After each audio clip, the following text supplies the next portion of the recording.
জাতিসংঘের বিশেষ সংস্থা বিশ্ব স্বাস্থ্য সংস্থা বা WHO থেকে যুক্তরাষ্ট্রকে সরিয়ে নিলেন প্রেসিডেন্ট ডোনাল্ড ট্রাম্প। স্থানীয় সময় সোমবার 20 জানুয়ারি প্রেসিডেন্ট হিসেবে শপথ নেওয়ার কয়েক ঘন্টা পরে এই সংক্রান্ত নির্বাহী আদেশ জারি করেন তিনি।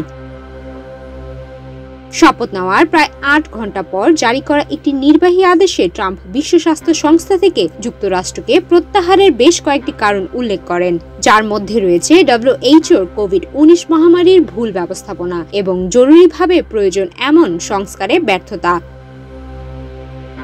ট্রাম্প বলেন, বৈশ্বিক এই জনস্বাস্থ্য সংস্থাটি যুক্তরাষ্ট্রের কাছ থেকে অন্যায়ভাবে বেশি অর্থ প্রদানের দাবি করে। এছাড়া চীন এই সংস্থায় কম অর্থ প্রদান করে বলেও অভিযোগ করেন তিনি। তবে জনস্বাস্থ্য বিশেষজ্ঞরা মনে করছে এটি এমন একটি পদক্ষেপ যা বিশ্বব্যাপী স্বাস্থ্য খাতের নেতৃস্থানীয় দেশ হিসেবে যুক্তরাষ্ট্রের অবস্থানকে দুর্বল করবে এবং পরবর্তী মহামারীর বিরুদ্ধে লড়াই করা আরও কঠিন করে তুলবে।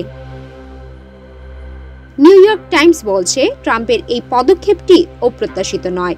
ট্রাম্প কার্যত 2020 সাল থেকে WHO এর বিরুদ্ধে বিষোদগার করছেন। সে সময় তিনি করোনা ভাইরাস মহামারী নিয়ে সংস্থাটিকে আক্রমণ করেছিলেন এবং এই সংস্থায় যুক্তরাষ্ট্রের তহবিল বন্ধ করার হুমকিও দিয়েছিলেন। এরই জেরে 2020 সালের জুলাই মাসে বৈশ্বিক এই সংস্থাটি থেকে যুক্তরাষ্ট্রকে প্রত্যাহার করার জন্য আনুষ্ঠানিক পদক্ষেপ গ্রহণ করেছিলেন ট্রাম্প।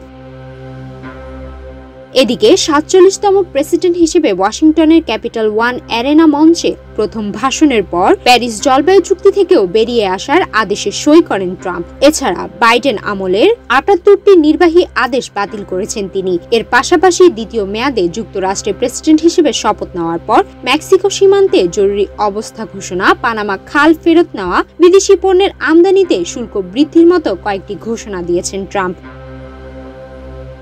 সুমাইয়া মিতু, বাংলাদেশ প্রতিদিন।